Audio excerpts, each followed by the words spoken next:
Boa tarde a todas, todos e todes. E em mais uma tarde de quinta-feira, vemos as apresentações de mais seminários da disciplina de Neurociência e Neuropsicologia aplicados na educação e na saúde. O nosso grupo irá apresentar o tema vício em pornografia, trazendo questões do que consiste o vício na pornografia, o que seria, quais seriam os perfis dos dependentes dos determinados tipos de pornografia, se há tratamento em determinados casos e se não há tratamento. Boa tarde, gente. Meu nome é Dandara e hoje eu vou falar para vocês um pouco sobre o aspecto neuropsicológico da pornografia. Mas antes, vocês sabiam que, segundo pesquisas, aqui no Brasil, 22 milhões de pessoas, entre homens e mulheres, assumem consumir pornografia? Bom, segundo aqui o gráfico, essas 22 milhões de pessoas estão divididas em 76% homens e 24% mulheres. A faixa etária normalmente varia entre 18 a 55 anos, podendo ir além disso. Se eu consumir a pornografia, dependendo do nível, a pessoa pode desenvolver um vício? Bom, isso é por conta do orgasmo sexual, que para o ser humano é muito potente e pode se assemelhar a uma injeção de morfina. Isso tudo por conta de descargas de dopamina que podem aumentar e chegar a cerca de 200% no nosso cérebro. E esse vício, ele pode ser comparado com o uso de drogas ilícitas, como a cocaína e a heroína. Bom, mas vamos entender como funciona isso melhor no cérebro. Vamos começar descobrindo 3 áreas no cérebro, chamado de circuito de recompensa. São nesses locais que nos trazem a sensação de satisfação, prazer, mas também de racionalidade. A primeira área é a tegmental ventral, responsável pela produção do neurotransmissor chamado dopamina. É essa área responsável por orientar o comportamento e a alcançar desejos e necessidades. A outra área é o núcleo accumbens, considerado pela neurociência o responsável pelo sistema de recompensa imediata.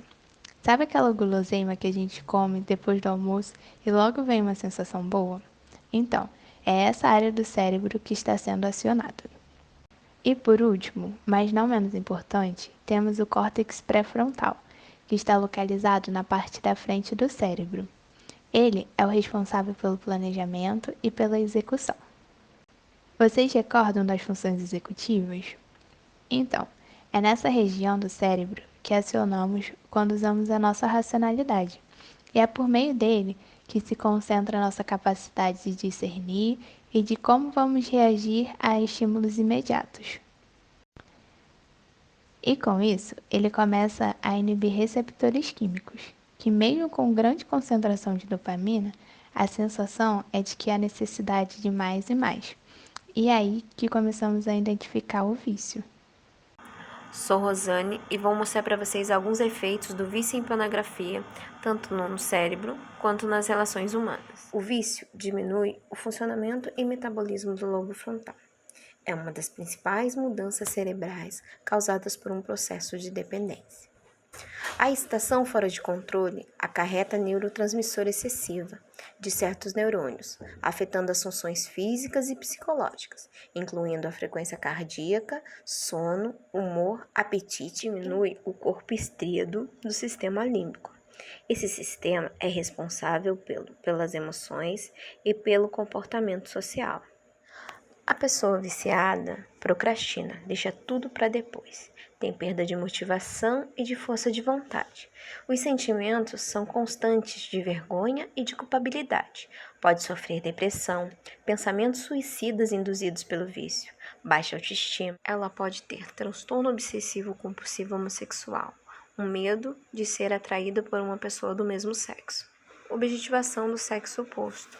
Tratar a pessoa como um mero instrumento de prazer, fazendo dela um objeto sexual. Confusão com orientação sexual, compulsão sexual, princípio de desenvolvimento de psicopatias sexuais, falta de energia, desenvolvimento de sintomas agudos de abstinência. tendência de envolver-se em relacionamentos doentios, perda de atratividade sexual, perda de interesse pelo parceiro ou parceira, perda de interesse por relações sexuais reais, disfunção erétil, ejaculação precoce, ejaculação retardada, perda de sensibilidade no pênis, perda de sensibilidade na vagina, ansiedade social, confusão mental e perda de memória. O tema vício em pornografia, ele consiste em uma pessoa que faz o uso de filmes de materiais adultos, ou seja, filmes pornográficos, a pornografia em seus diversos tipos de ramos dentro da indústria pornográfica, que são vários tipos de filme, e essas pessoas utilizam esses materiais com grande frequência e que isso possa afetar diretamente em seu comportamento, temperamento e em suas relações interpessoais. O vício está ligado a questões pré-existentes, desde de personalidades propícias a adquirirem ou até mesmo alguns transtornos que facilitam a pessoa ser dependente pornográfica, já que o indivíduo com as descompensações em sua realidade pessoal a utilizam, acarretando uma influência em seu sistema de recompensa no cérebro, onde se produz a dopamina, que atua diretamente no sistema nervoso central, influenciando em nosso humor. A dopamina é um neurotransmissor formado com base na tirosina, que está relacionado com diversas funções do nosso organismo, incluindo a sensação de prazer e o humor. A dopamina é um mensageiro químico, ou seja, um neurotransmissor, que atua no sistema nervoso central dos mamíferos, incluindo os seres humanos. Esse neurotransmissor está relacionado com diferentes funções, nas quais consta a regulação de algumas emoções e é capaz de aliviar a dor. A dopamina é um neurotransmissor pertencente à família das catecolaminas. Assim como a dopamina, a noradrenalina e a adrenalina são catecolaminas, e essas três substâncias destacam-se por possuírem a mesma rota biosintética. A dopamina é uma catecolamina, ou seja, é formada por um catecol unido a uma amina por uma ponte étil. A dopamina é produzida por chamados neurônios dopaminérgicos. No citoplasma desses neurônios, a dopamina é sintetizada com base na tirosina, um aminoácido. A tirosina é obtida em grande parte por meio da dieta.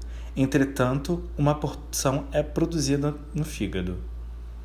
Inicialmente, a tirosina é convertida em L-dopa, 1,3,4-dihidroxifenilalanina, sendo essa reação catalisada pela tirosina hidroxidase. A L-dopa é então convertida em dopamina, por meio da ação do L-aminoácido aromático descarboxilase. Após a síntese da dopamina, esta é liberada para fora das células. Esse processo envolve a liberação da substância para o meio extracelular, por meio de vesículas, que se fundem com a membrana plasmática, excitose, e liberam a dopamina para o meio externo. Após ser liberada na sinapse, região da proximidade entre a terminação de um neurônio e o outro, de outra célula, a dopamina é rapidamente capturada por receptores localizados na membrana pós-sináptica. Além disso, ela pode ser captada novamente pelo neurônio pré-sináptico e reincorporada em vesículas. A dopamina também pode ser degradada. A dopamina é liberada em várias partes do cérebro e atua em diferentes funções, estando relacionada a atividades neurais e também fisiológicas. Entre os processos realizados pelo nosso corpo, em que há participação da dopamina, podemos citar controle motor, compensação, prazer, humor, atenção, cognição e algumas funções endócrinas. Além dessas funções mais conhecidas, esse neurotransmissor está relacionado ainda com outras atividades como excreção renal do sódio, o retardamento do esvaziamento gástrico, a dilatação das artérias renais, o impedimento da liberação da aldosterona, entre outras. A dopamina também apresenta relação com a doença de Parkinson, sendo esta associada a baixa quantidade desse neurotransmissor no cérebro. Além da doença de Parkinson, a esquizofrenia parece apresentar relação com a dopamina.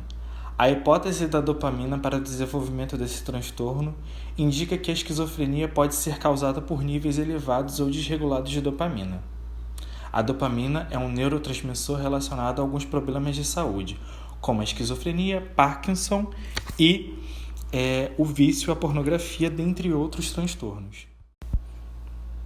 Vejamos abaixo os 3 tipos de vício em pornografia, que são o dependente de pornografia imaturo, o dependente de pornografia compulsivo e obsessivo e o dependente sádico perverso.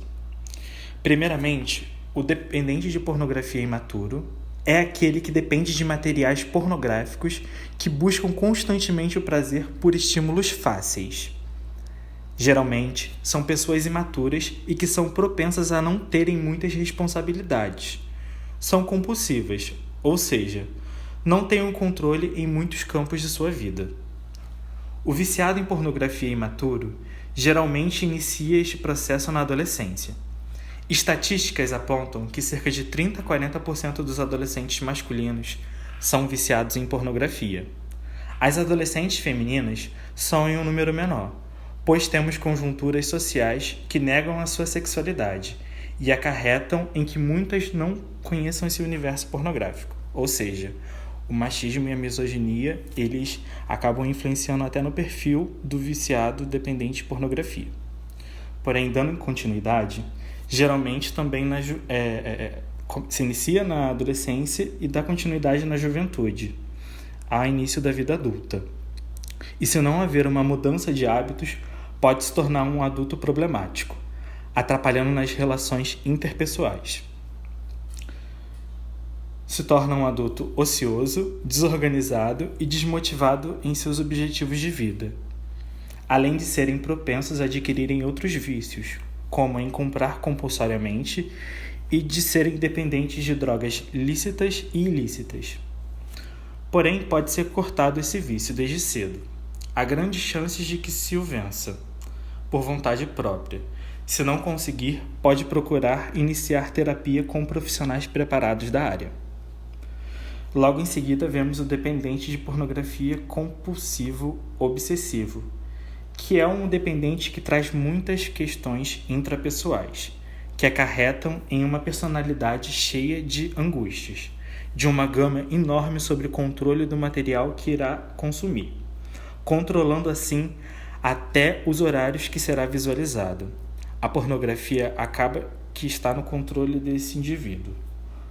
Uma pessoa que geralmente tem a necessidade de controle em vários campos da vida e pode ser um caso mais sério do que o dependente imaturo. Precisa ser observado o perfil deste indivíduo, para que o profissional que esteja acompanhando o caso deste paciente veja se há necessidade de uso de medicamentos. Por fim, temos o dependente sádico e perverso. É aquele que consome a pornografia infantil. É um dependente com sinais de grande frieza. Não se importam com o sofrimento de outras pessoas. São raros os casos que seja possível algum tipo de tratamento eficaz para o transtorno. O afastamento desse indivíduo para com a convivência na sociedade se faz necessário. Dando continuidade ao tema, como devo saber se sou viciado em pornografia? Geralmente, o viciado em pornografia não se satisfaz sexualmente, mesmo tendo algum tipo de relação pessoal e sexual com outras pessoas, assim, fazendo o consumo deste tipo de material. Tem a necessidade de ter o estímulo a partir do material pornográfico para que se alcance o prazer máximo. Podemos também observar algumas características de personalidade que são propícias a adquirirem este vício, tais como pessoas mais tímidas e retraídas, que tendem a ter dificuldades de se relacionar com outras pessoas, além de outros indivíduos que já possuem fobias sociais, por terem problemas de se relacionar com outros indivíduos. Em ambas situações, será propenso a ser viciado em pornografia, já que se utiliza da ferramenta para conseguir prazer de forma fácil e sem a necessidade de relações pessoais e sexuais com outras pessoas. A pornografia acaba sendo uma fuga do mundo que o amedronta, sendo assim um refúgio, já que o cérebro decodifica que lhe trará algum alívio para os incômodos do dia a dia e, posteriormente, se estabelece o vício. Como tratar o vício da pornografia?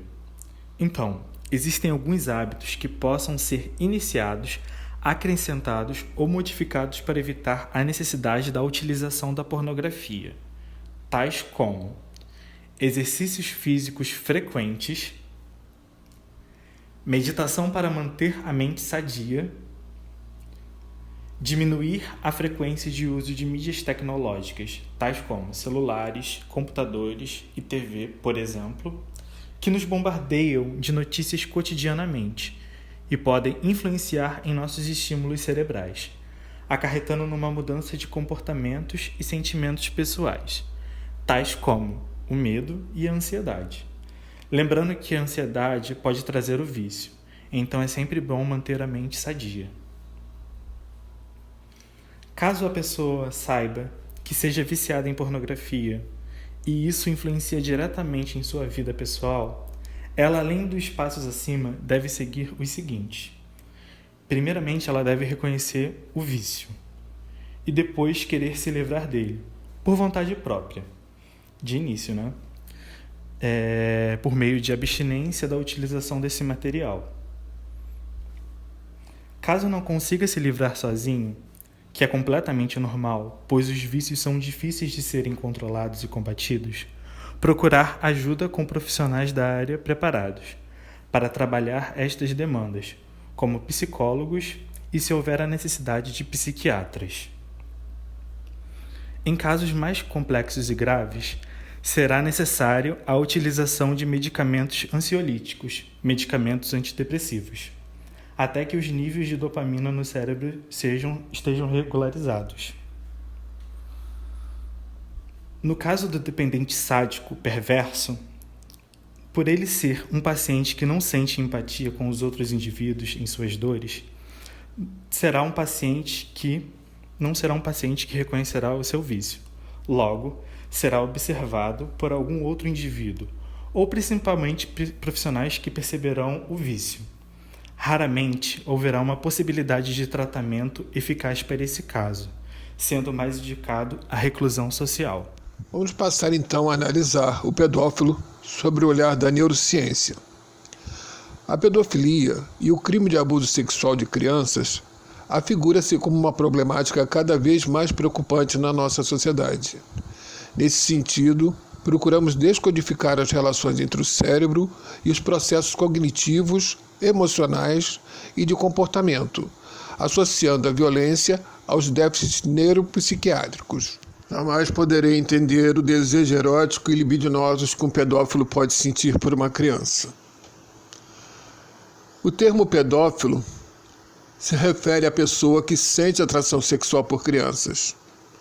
Isso não significa que todo pedófilo seja um abusador, ou consuma conteúdo pornográfico infantil, nem que todo ato de violência sexual praticado contra uma criança seja cometido por um pedófilo.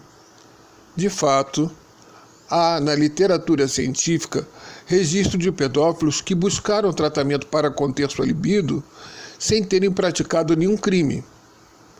Por outro lado, há muitas ocorrências de estupro de crianças perpetradas por homens que não possuem fixação sexual por menores de idade, principalmente nos casos de incesto, em que há laços familiares entre os envolvidos. Segundo o artigo A Neurobiologia e Psicologia da Pedofilia, Avanços Recentes e Desafios, só cerca de 50% dos casos de abuso sexual infantil são praticados por pedófilos. Comportamento. Do ponto de vista comportamental, também é difícil traçar um perfil do pedófilo, já que a maioria deles sabe que a prática é criminosa. Mas alguns indícios podem levar ao distúrbio, podem revelar o distúrbio. Normalmente, os pedófilos são sedutores, atenciosos com crianças, tentam agradar, muitas vezes com presentes, elogiam a criança, possuem vários objetos do universo infantil, como jogos.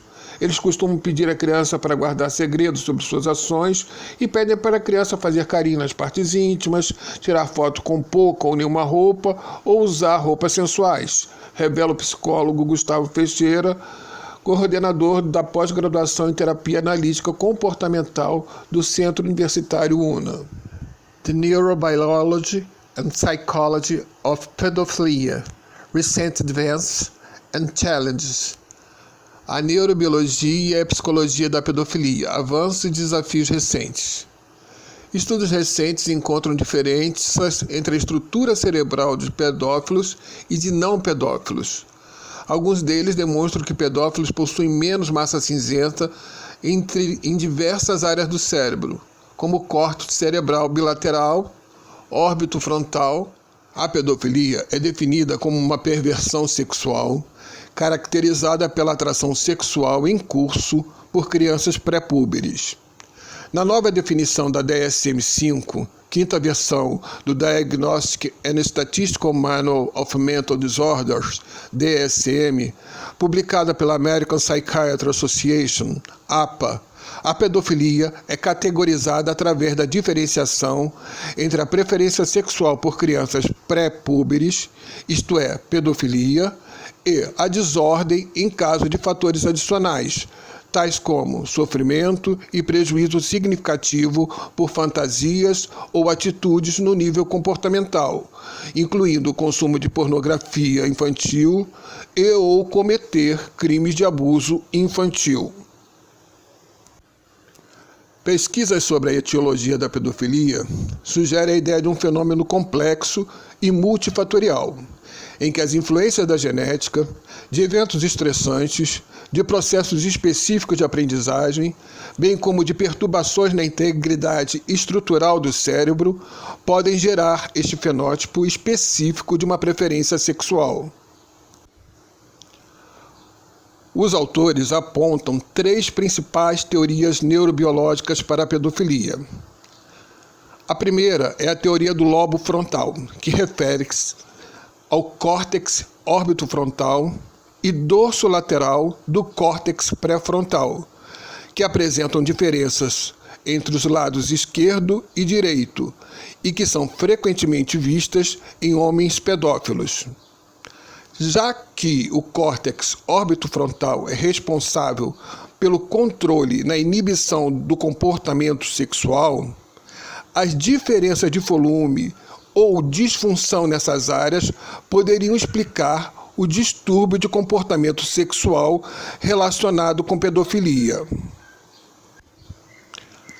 Já a segunda teoria do lobo temporal, que acompanha a pedofilia, tem demonstrado que as perturbações dos lobos temporais poderiam resultar em um aumento nos comportamentos pedófilos ou um aumento na amplitude dos interesses sexuais.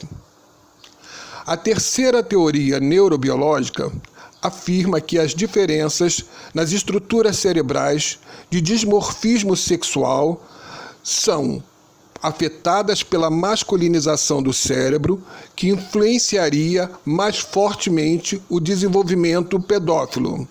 Isto é, estruturas cerebrais aumentariam ou diminuiriam seu volume como resultado da exposição à testosterona.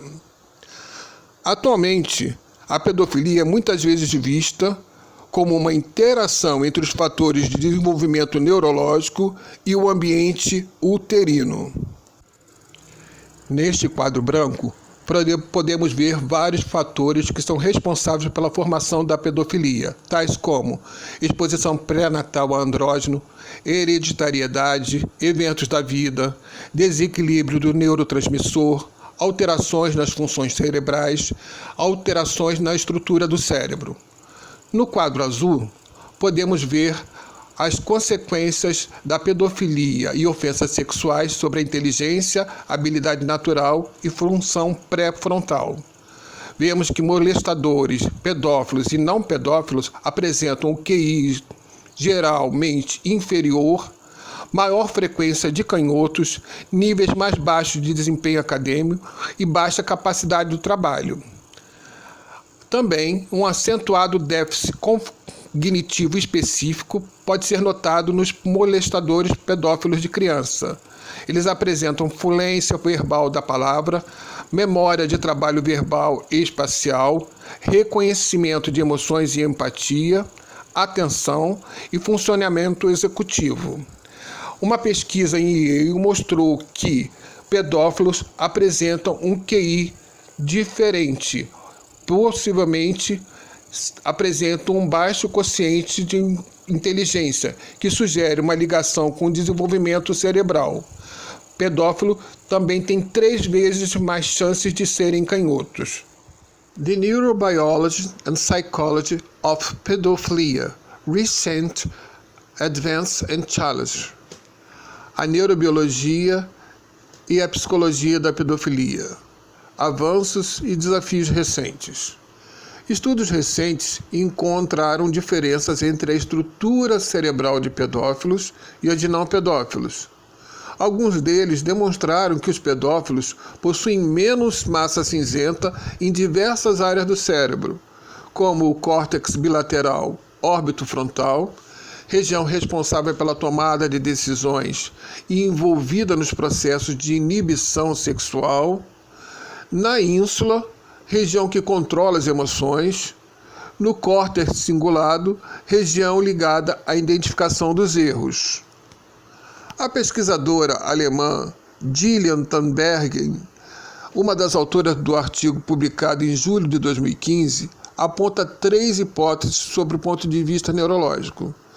A primeira delas atribui o distúrbio a diferenças nos córtex órbito-frontal e dorso lateral pré-frontal, frequentemente presente nos pedófilos.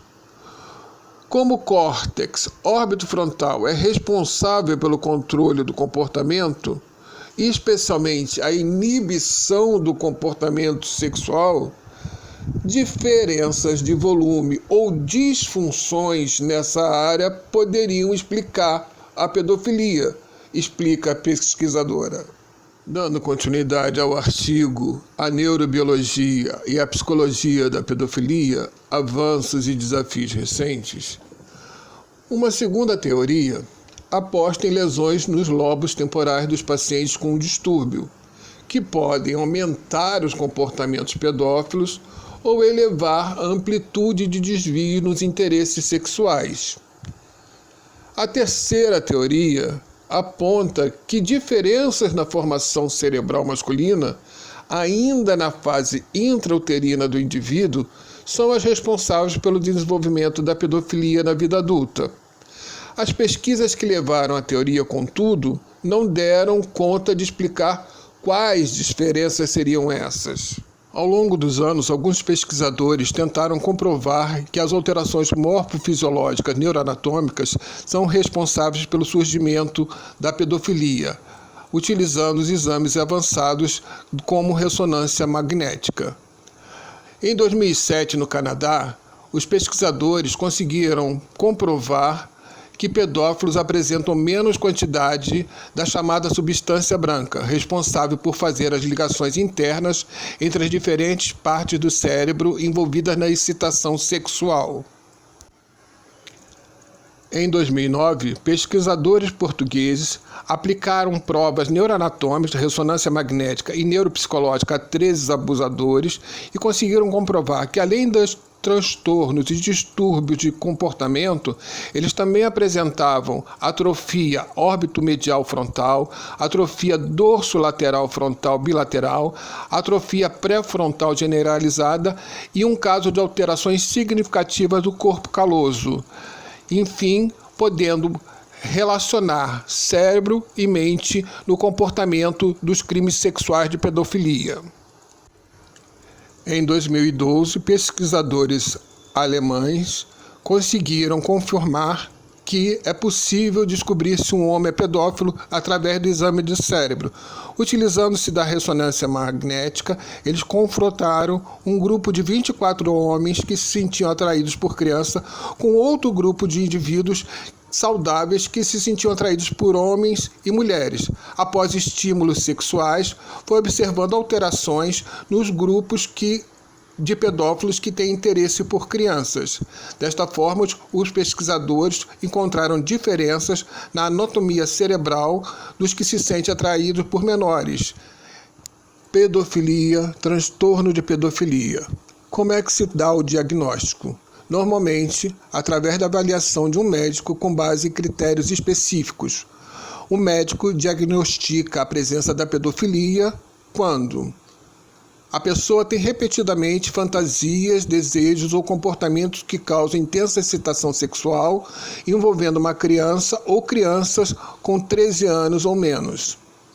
Outra situação é quando a pessoa se sente extremamente angustiada ou há prejuízo da sua capacidade funcional no trabalho, na família ou interagir com os amigos, ou caso ela tenha posto em prática seus desejos.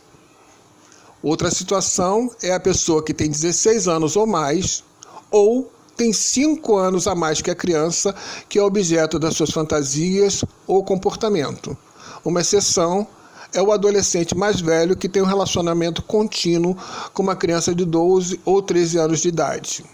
Por último, a pessoa que tem tido esse quadro clínico por 6 meses ou mais. Como é que se dá o tratamento? É por psicoterapia e por medicamentos. A pedofilia pode ser tratada com psicoterapia individual ou em grupo de longo prazo e medicamentos que alteram o desejo sexual e reduzem os níveis de testosterona. Quais são os medicamentos? Os médicos dos Estados Unidos da América normalmente usam o acetato de medroxiprogesterona, que é injetado em músculo. A medroxiprogesterona é uma progestina, é similar ao hormônio feminino progesterona e alternativamente é usado a leuprolida. Esses medicamentos impedem a hipófise de enviar um sinal aos testículos para produzir testosterona. Assim, ocorre uma queda dos níveis de testosterona e no desejo sexual. Periodicamente, o médico realiza exames de sangue para monitorar os efeitos desses medicamentos sobre a função hepática, bem como outros exames, incluindo exames de densidade óssea e exames de sangue para medir os níveis de testosterona. Ainda não está claro a eficácia dessas medicações em mulheres pedófilas. Também são utilizados antidepressivos denominados inibidores seletivos de recaptação de serotonina. Eles podem ajudar a controlar os desejos e fantasias sexuais, diminuem o desejo sexual e podem causar disfunção erétil. O tratamento medicamentoso é mais eficaz quando combinado com psicoterapia e treinamento de habilidades sociais. Inicio com a seguinte citação. Cuidar para que a infância seja vivida de forma plena é permitir que as crianças sejam crianças. Esta citação é do portal Lunetas, que defende uma educação saudável e integral, contemplando a multiplicidade de dimensões da criança, ou seja, considerando que a criança tenha uma existência física, mental e psíquica. O Estatuto da Criança e do Adolescente, seu artigo 4º, e a Constituição Federal, em seu artigo 227, determinam que é dever da família e da sociedade colocar nossas crianças e adolescentes a salvo de qualquer forma de negligência, discriminação, exploração, violência, crueldade e opressão. Não obstante a previsão legal, um considerável número de crianças e adolescentes espalhados pelos estados brasileiros têm suas vidas ceifadas de uma forma cruel e violenta. Tal forma demonstra que os garantidores da lei não estão respondendo com ações para evitar a efetivação dos direitos preconizados nas legislações.